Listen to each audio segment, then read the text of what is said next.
Al anochecer del día de la resurrección, estando cerradas las puertas de la casa donde se hallaban los discípulos por miedo a los judíos, se presentó Jesús en medio de ellos y les dijo: «La paz esté con ustedes».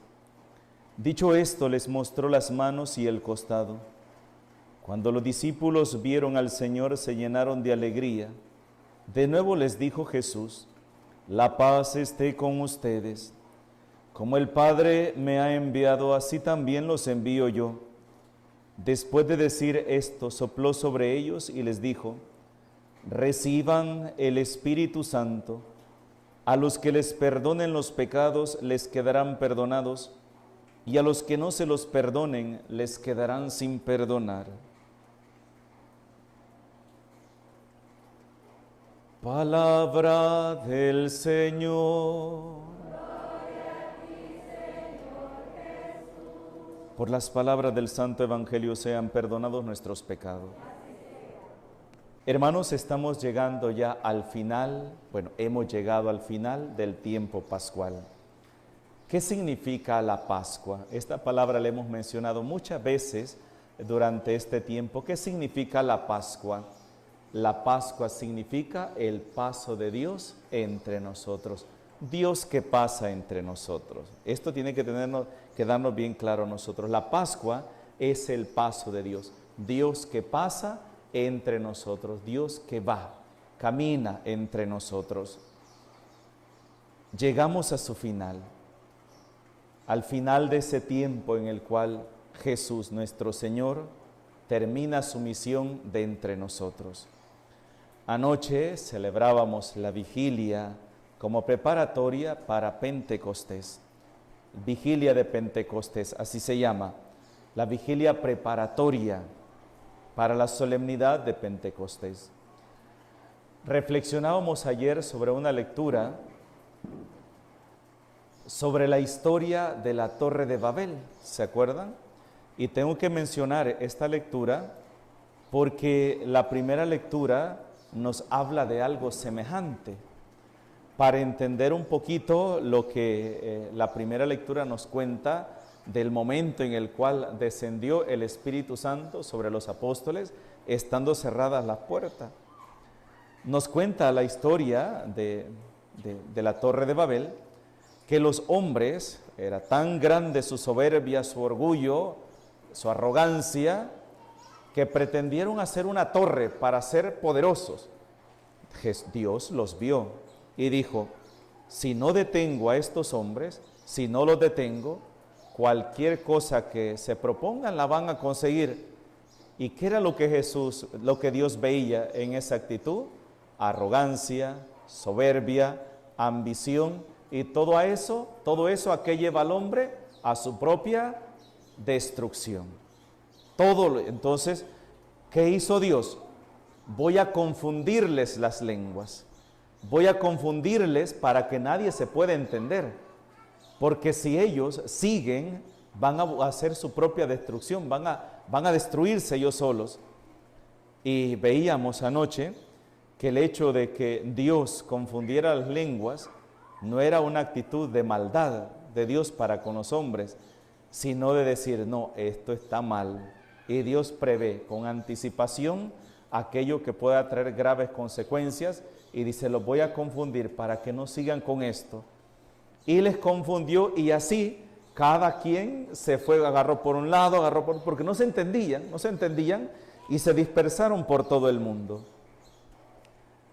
La primera lectura que hemos escuchado hoy, tomada del libro de los Hechos de los Apóstoles, en el capítulo 2, nos dice una frase muy bonita que vuelve a la memoria a ese momento. Dice que habían judíos venidos de todo el mundo. Por eso tengo que retomar el texto de ayer, porque hoy el libro de los Hechos de los Apóstoles nos dice que habían venido personas de todo el mundo. Usa esa palabra San Lucas. Y nos dice que en ese día en forma de viento fuerte, en forma de viento, que se oyó un ruido, bajó el Espíritu Santo y en forma de llamas de fuego se colocó sobre la cabeza de los apóstoles. Cuando ellos recibieron el Espíritu Santo, empezaron a predicar la palabra de Dios. Y todas las personas que estaban ahí en ese lugar, que San Lucas nos lo pone ahí, hasta el listado de las personas, de los países, de los lugares, incluso de los continentes conocidos hasta ese entonces, que estaban ahí, todos les entendían en su propio idioma. Todos. ¿Qué hizo Dios? Si en un momento los dispersó porque podían llevar a su propia destrucción, su ambición, su mente cerrada, ahora los quiere volver a reunir, pero ya con un nuevo dialecto, con una nueva palabra, la palabra de Dios, con un nuevo amor, Dios mismo, ya no buscando una ambición, sino buscar encontrarse con el amor de Dios. Esto es importante porque entonces nos está hablando que Pentecostés es el día de la reconciliación. Es el día en el cual toda la humanidad se vuelve a reunir. Pentecostés entonces es el día de la reunión. Por eso algunos llaman que Pentecostés es el nacimiento de la iglesia. Dicen, nace la iglesia. De cierta manera sí y de cierta manera no. De cierta manera no, ¿por qué? Porque la iglesia comienza cuando Jesús empieza a reunir a sus primeros discípulos. Ahí empieza, iglesia es reunión. Dios empieza a reunir, Jesús empieza a reunir a sus primeros discípulos. Ahí comienza la iglesia. ¿Qué podemos decir que entonces sucede el día de Pentecostés? La iglesia entra en acción. Porque la iglesia no es, la visión de Dios sobre la iglesia no es de una iglesia estática, una iglesia estancada, sino una iglesia que va en camino, una iglesia que va al encuentro de sus hermanos. Por eso Jesús nos va a decir el día de la resurrección, vayan por todo el mundo, que yo estoy con ustedes, hasta el último rincón vayan. Esa es la misión de la iglesia. Pero nos manda con un nuevo idioma, con una nueva lengua, y es la lengua del Evangelio. No palabra de los hombres, sino la palabra de Dios. Y ese es el tema central de hoy. Esa iglesia que va al encuentro de sus hermanos, esa iglesia que va en busca del hermano, no una iglesia que se queda sentada esperando a que vengan, no, es la iglesia que sale, la iglesia que tiene que ir. Y muchas veces, hermanos, esa iglesia que tiene que ir, que somos nosotros, no tenemos que caminar mucho, está ahí a la par nuestro, es ese hijo, ese vecino, ese hermano, nuestro papá, nuestra mamá, o el esposo, o la esposa, que han perdido la fe, que se han alejado de Dios. Es a esas personas con las cuales tenemos que llegar y entablar el diálogo, abrir nuestros labios y comenzar a proclamar la palabra de Dios como lo hicieron hoy los apóstoles. Por muy cerrado que sea un corazón, pero si se lleva la gracia y la fuerza del Espíritu Santo, esa palabra va a tocar ese corazón, lo va a transformar. Pero tenemos que entender primero cuál es el Evangelio de Cristo. ¿Qué es el Evangelio de Cristo? El Evangelio de Cristo no es palabra de condenación, de muerte, de destrucción. La palabra de Cristo es palabra de vida, palabra de esperanza. Y muchos de nosotros hemos confundido el Evangelio de Cristo con un evangelio de miedo, con un evangelio de odio. Cuando llegamos, imagínense una persona que vive lejos de Dios, pero usted llega con machete desenvainado, hipócrita, conviértase, pecador, no le da vergüenza, mire la vida que está llevando. ¿Usted cree que esa persona va a tener una actitud de escucharle, va a tener apertura al mensaje de la palabra de Dios? No la va a tener, porque usted llega golpeando de una vez. Uno de los ejemplos más hermosos los encontramos en la vida de nuestro Señor Jesucristo, ¿Cómo desempeñó él su ministerio? ¿En quiénes? En Mateo, que era Leví, un cobrador de impuestos, al cual Jesús no le llegó a echar en cara que era un publicano, que era un pecador. ¿Qué le dijo Jesús? Hoy me quiero quedar en tu casa. Hoy me quiero quedar en tu casa. Cuando Zaqueo, que se sube a un árbol para poderlo ver, Jesús le dijo, baja de ahí, porque hoy conviene que me quede en tu casa. Quedarme en tu casa, aceptar como por ejemplo, cuando una persona llega, he estado viendo algunos videos, el Papa Francisco, no sé si se acuerdan, antes de la pandemia, no sé si todavía lo hace, no, ya no, ahora está muy mal de salud, pero tenía la costumbre que llegaba a tocar puertas, ¿se acuerdan? Y que de repente, buenos días, buenas tardes, buenas noches, ¿qué tal? ¿Cómo está? Vengo a bendecir tu casa, vengo a bendecir tu casa. Y llegaba el Papa a aquella casa y toda aquella gente se quedaba asombrados que quizás no habían ordenado la casa como querían, ¿verdad? Y el Papa estaba ahí, vengo a visitarles. Es algo que marca la vida de esa persona y en la vida, el testimonio. ¿Qué me dice? Me habla del Evangelio de Cristo, un evangelio de apertura, un evangelio de amor, de caridad, de misericordia.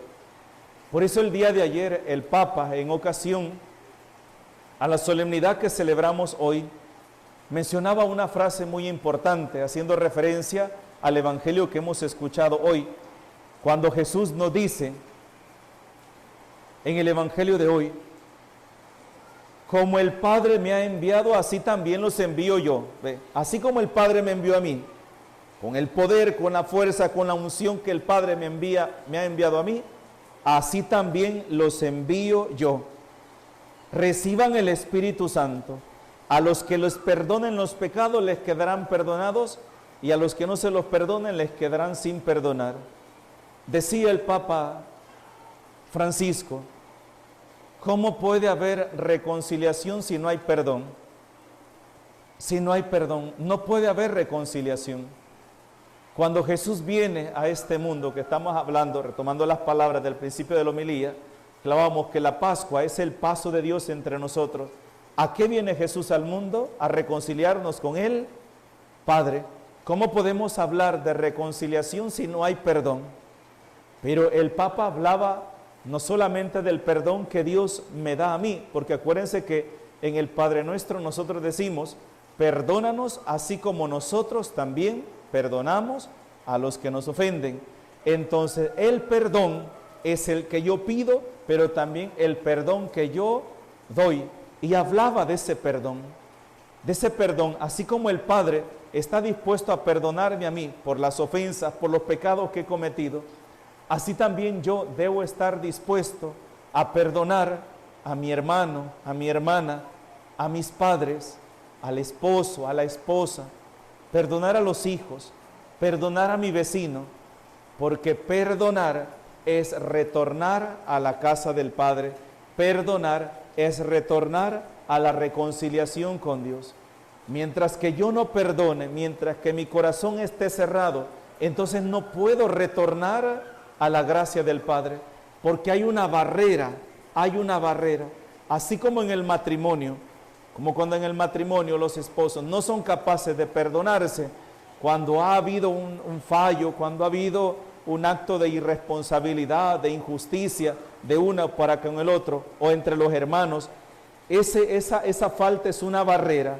Mientras esa barrera no se destruya, no va a poder haber comunión entre los hermanos, entre los esposos, y poco a poco esa separación va a ir alejándonos más y más y más y más, como el pecado en nuestras vidas. Por eso hoy, día de Pentecostés, tenemos que pedirle al Señor que consume en nosotros, que consuma esa obra que realizó de reconciliarnos con el Padre, pero también de reconciliarnos con nosotros mismos, perdonarnos a nosotros mismos, perdonar a los demás, perdonar a la iglesia, porque en la iglesia somos seres humanos los que la formamos, no somos ángeles bajados del cielo. Hay personas que tristemente exigen perfección exigen perfección en los demás, de la cual ellos son los que más carecen. El único perfecto es Dios. Nosotros estamos hechos de puras fallas, de puras equivocaciones. Y así como yo necesito que me perdonen, también debo aprender a perdonar a los demás. Así como yo necesito que me comprendan, así también debo aprender a comprender a los demás. Jesús no nos manda con vara en mano a justiciar a los hermanos, a las personas por sus equivocaciones. Dios no nos manda eso. Dios nos manda a hablar de su misericordia. Es el amor quien va a salvar a este mundo, porque es la falta de amor la que está causando la destrucción de la humanidad. Tanta injusticia, tanta crueldad, tanta maldad que hay en el mundo es porque el amor se nos está acabando y nos hemos convertido en personas egoístas, materialistas, ambiciosas. Lo que menos nos importa es el bien de los demás. Y Jesús, ¿qué es lo que nos dice en la última cena? Este es mi mandamiento, que se amen los unos a los otros como yo los he amado. Yo les digo en forma de resumen y les digo, hermanos, cumplir la voluntad de Dios no es difícil, solo hay que cumplir dos cosas: amar a Dios con todo el corazón, con toda la mente, con toda el alma, con todas las fuerzas, y a nuestro prójimo como a uno mismo. Ahí está todo, ahí está todo. De nada le sirve que usted se pueda toda la Biblia de memoria, que se sepa textos completos de la Sagrada Escritura, si esas dos cositas no las ponemos en práctica. Pidamos al Señor por la Iglesia, oremos por el Papa, por los obispos, por los sacerdotes, oremos por nuestra comunidad parroquial, por cada uno de los grupos, movimientos. Hoy es el día de la Iglesia, y día de la Iglesia significa el día en el cual debemos retomar nuestra fuerza, nuestro compromiso por dar lo mejor de nosotros al Señor. En el nombre del Padre, del Hijo y del Espíritu Santo. Amén.